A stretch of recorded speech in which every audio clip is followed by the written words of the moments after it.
Petugas Polres Langsa memasang garis polisi di lokasi terbaliknya kren pembangunan jembatan penghubung Pelabuhan Kuala Langsa. Selain itu, pasca peristiwa yang terjadi, aktivitas pengerjaan proyek pun dihentikan.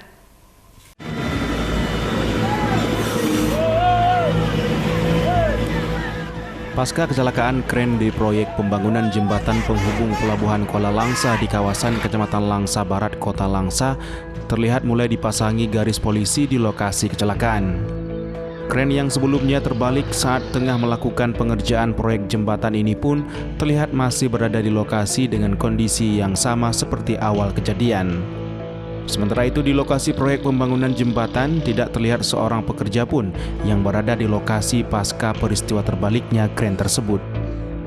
Menurut warga, pasca terbaliknya kren tersebut, aktivitas pengerjaan di lokasi pembangunan jembatan langsung dihentikan oleh petugas kepolisian. Jam 6 ni kejadian, sampai balik malam dah berhenti, lagi tidak kerja lagi. Bang, untuk pihak kepolisian sendiri sudah ada melakukan pemeriksaan di lokasi, Bang? Sudah. Sampai semalam. Sebelumnya, satu unit kren pada proyek pembangunan jembatan mengalami kecelakaan diduga akibat tidak kuat mengangkat beban berat rangka baja.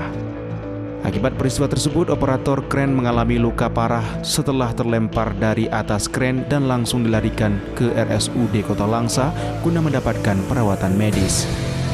Dari Kota Langsa, Muhammad Alfi, iNews melaporkan.